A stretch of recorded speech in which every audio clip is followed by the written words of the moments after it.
Graças a Deus. A paz do Senhor para todos.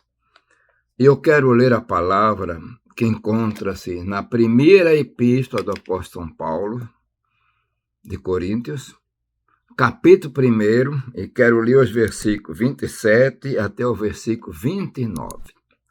Mas antes da leitura, eu quero pedir que você se inscreva no canal. Pedir também que você deixe o seu like. E, se for possível, divulgue para outros a respeito desse canal de pregação, que a única finalidade é levar para quem vem ouvir uma palavra de paz, de alegria e de esperança. Então vamos à leitura da palavra. Mas Deus escolheu as coisas loucas deste mundo para confundir as sábias.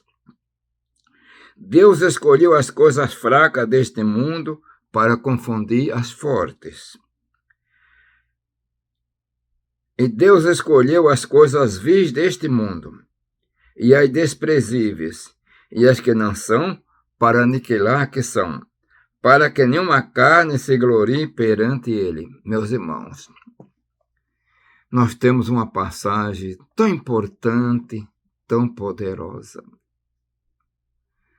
O mundo pensa de uma maneira e age de outra maneira. Mas Deus é diferente. É como encontramos na palavra, ele não apagará o morrão que fumeca, nem desprezará a cana trilhada. O que é que significa? O morrão está se apagando. A cana trilhada é aquele bagaço de cana que saiu às vezes da carroça, da carreta, do caminhão, e ficou na beira da estrada, amassada, que só serve até certo ponto para o lixo. Mas Deus não. Analisando isso, irmãos, que diz a palavra que Deus escolheu as coisas loucas deste mundo. De vez em quando, nós ouvimos palavras e testemunhos poderosos, maravilhosos, de mulheres, de homens. E quantas vezes homens que eram traficantes, perigosos, foram para a prisão, foram punidos. Mas lá na prisão, houve um encontro deles com Cristo. O Cristo encontrou eles. Para a sociedade, não prestava para mais nada. Seria semelhante à cana trilhada. O morrão que fumega que não podia pegar mais fogo.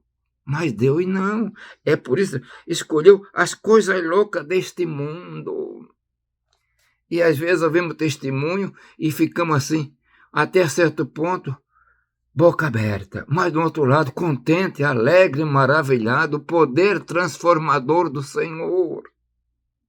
E aquilo que ninguém dava nada, não servia para mais nada. Ele entra, ele transforma, faz dele um pregador. E quanto destes se tornaram pregadores famosos, meus irmãos? E quanto destes Deus usando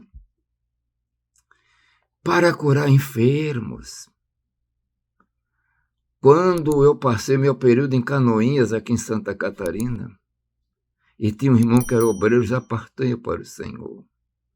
E às vezes, naquele tempo, eu era evangelista como pastor presidente, e tomando nosso chimarrão, e ficamos escutando o testemunho dele.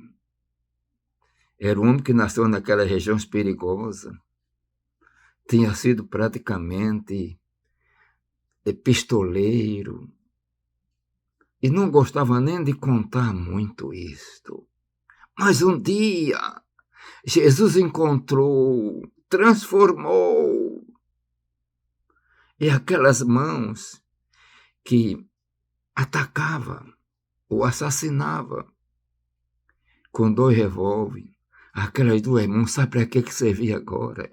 Eu conheci pessoalmente esse homem transformado. Servia para orar por os enfermos, para pôr a mão nas cabeças de Jesus e batizar com o Espírito Santo. Meus irmãos, são essas coisas loucas deste mundo que ele confunde as sábias. E ele escolheu as coisas fracas deste mundo para confundir as fortes. Quantas vezes pessoas com dificuldade, até doente, enfermo, fraco mesmo, no verdadeiro sentido, literal, homem usado para operar poderosamente. Coisa gloriosa. É o poder de Deus, meus irmãos. Deus escolheu as coisas vis deste mundo e as desprezíveis para aniquilar aquelas que são. Não é que quem está na igreja é desprezível. Não é isso. Mas a palavra está falando, Paulo já estava falando, aquilo que estava como a cana trilhada, marginalizado, que não serviu para nada, entrou o poder de Deus transformador, meus irmãos.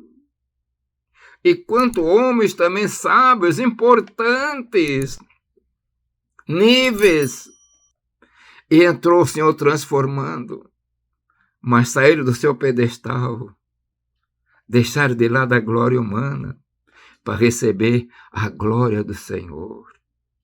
Nós temos um exemplo deste mesmo que escreveu essa palavra, Paulo. Aos seus 20 e poucos anos era o rabino, homem ilustre, importante, cheio de conhecimento, que o próprio rei Agripa disse para ele quando ele estava na prisão, ouvindo o testemunho dele, a pregação, Paulo, por pouco tu me queres fazer cristão. E ele disse, Paulo, as tuas muitas letras te fazem delirar. Mas Paulo deixou tudo isso. E ele diz que eu considerei como refúgio, como esterco, para conseguir o Cristo. E conseguiu. O Senhor chamou, meus irmãos, a chamada. Você, meu irmão, minha irmã, obreiro que está me ouvindo neste dia, valoriza a sua chamada. Não te preocupe, que o poder é de Deus, mas fique como vaso de honra na presença dele. Deixa que ele encha este vaso com a sua graça, o seu tesouro. Porque o vaso não é para ficar vazio, mas é para ter um tesouro. Estou falando vaso espiritual. E esse tesouro não é nosso. Esse tesouro vem do Senhor. E nós, quanto cada um dos irmãos, irmãs, obreiro, e tem um testemunho tão maravilhoso de como Deus fez na sua vida para transformá-lo. E as coisas vis, as desprezíveis, as coisas loucas que Deus ia fazendo e transforma em coisas honradas, valorizadas, poderosas na sua obra. E assim, a obra é feita. E ninguém pode se gloriar, porque é Ele que tem o poder, Ele que dá o poder. Portanto, você que me ouve neste dia, fique somente na dispensação do Senhor e diga, Senhor, eis-me aqui, usa-me a mim, Senhor, e deixe Ele te usar, que Ele fará coisas poderosas e maravilhosas na tua vida, pregando o Evangelho. Eu quero orar. Pai eterno, Deus de amor, Deus das misericórdias, Senhor, abençoa o teu povo. As coisas vis, eu era uma coisa vil também, Senhor, mas me transformaste, e me libertaste, e me dê graça, Senhor, e dê graça também ao teu servo, a tua serva, os obreiros, para pregar a tua palavra na tua unção. Pai eterno, eu peço em nome de Jesus. Amém.